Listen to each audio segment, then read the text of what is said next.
What's up, everybody? Welcome to Podcast Now Plus. I'm Alex, and in this video, I want to talk about Amy Hennig's next game, or at least what she is up to. You guys may or may not know, but Uncharted is easily, by a mile, my favorite franchise. While technically Uncharted 4 is my favorite game, it could not have happened without somebody like Amy Hennig. So I definitely give her all the credit in the world for creating those characters, or I guess co-creating those characters and that world and all that stuff. And so whenever she's working on a new game, I do think it's definitely worth talking about. Now, really quickly, let me just say, I just want to preface it all by, I do have a pretty bad cold. You guys may be able to tell from my voice. Kind of just hang with me. I'll just power through it today for video recording, and then I'll just shut up and I won't talk in my own personal life the rest of today, and hopefully I'll be good to go for tomorrow. So this comes from PlayStation Universe.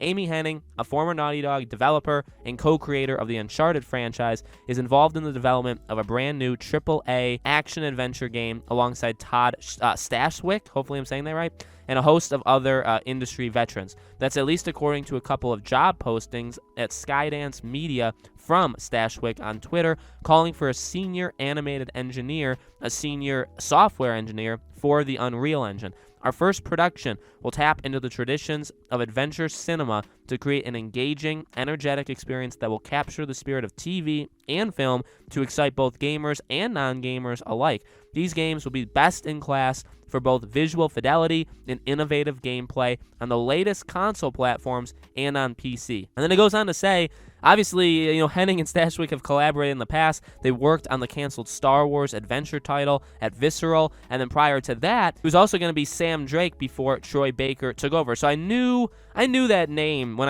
I did read. I'll spoil it for you guys. I did read this before I hit record for the video, and I knew that the name sounded familiar when I first saw the name, and I was like, oh yeah, that was the guy who was going to play Sam. So I do want to say this first. What's funny about it, in a non-funny way, is they've already been part of, in a way, 2 canceled projects. So if you remember, and I remember this as vividly as humanly possible, when they did the trailer, the very first trailer for Uncharted 4, back, I believe they didn't even call it. I don't think they added a number to it. They just called it Uncharted, and everybody was like, ooh, is it going to be kind of a soft reboot? Is it going to be 4? Is it going to just be the last game, and they're just not going to give a number to it? But remember, in that trailer, there was that voice of Nate's brother saying how you left me for dead and all this stuff. Very angry, very much that he was going to be the main villain of the fourth Uncharted game. And then the stuff obviously happened with Amy Hennig, and here we are, right? That never ended up happening. They replaced the role, not just replaced him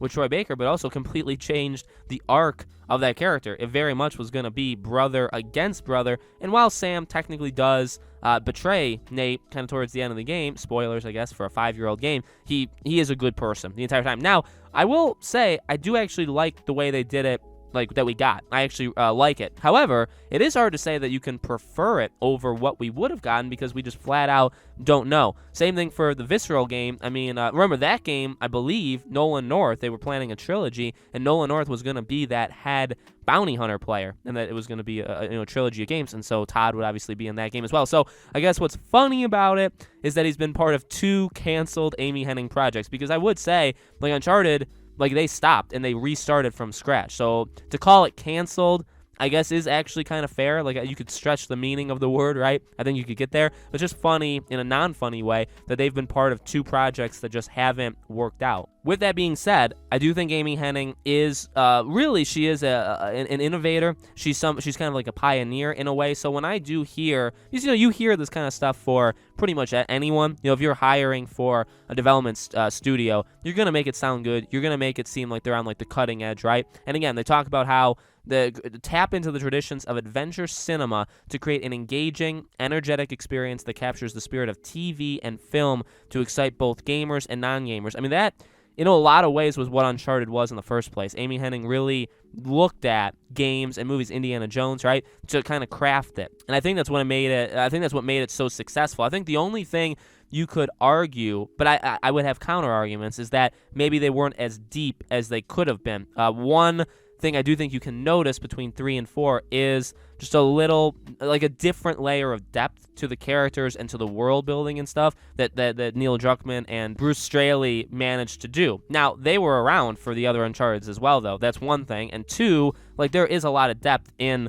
Uncharted, and some people will say, actually quite a few people will probably still say Uncharted 2 is their favorite game. So Amy Hennig still probably has possession to a lot of people of, you know, being the creator or being the person behind everybody's favorite Uncharted. I don't agree. I actually think it goes 4, 3, 2. That's my personal rating, but they're all amazing. I mean, after really, 1 is good. After 1, it just takes it to a level that nobody could even imagine that it would go to. So still, very exciting. Best in class for both visual fidelity and innovative gameplay. Uncharted was never the most innovative for gameplay. Mainly, I would argue, with like the climbing and that kind of parkour-ish stuff. That was very innovative at the time. And then visually, obviously, yeah, it pushed things to like a completely new direction. So again, I guess my point with this is anybody can say that. Any studio can say, oh, we're pushing, you know, the limits of, you know, we really want it to be one of the best looking things out there. Everybody will say that. I believe it more with people that have done it in the past. So like when Amy Hennig's doing a new game, I do believe they want to be on the cutting edge of a couple things. Does that mean that it's going to be like a masterpiece of a game or the best game ever? No, not necessarily. And it's still seemingly very early in development. So that probably sucks. We still probably have to wait 3 or 4 years before we get the game. But honestly, the gaming industry is better with Amy Hennig making games. I really, you know, she's getting up there in age as well, but really, you know, the visceral thing, that should have been handled differently. We should have an Amy Hennig Star Wars game by now, or we should have had. Again, I really feel like the industry is better with having somebody like her creating products. So let me know what you guys think in the comments below. Are you excited for this? What kind of game, I guess, do you think it could be? I mean, again, like action adventure, we kind of already know, but, you know, any ideas of story or what they would want to try to do, let me know. As always, make sure you guys are subscribed here, bell icon turned on. I do a brand new video on this channel every single day, and so I hope to see you guys for tomorrow's video.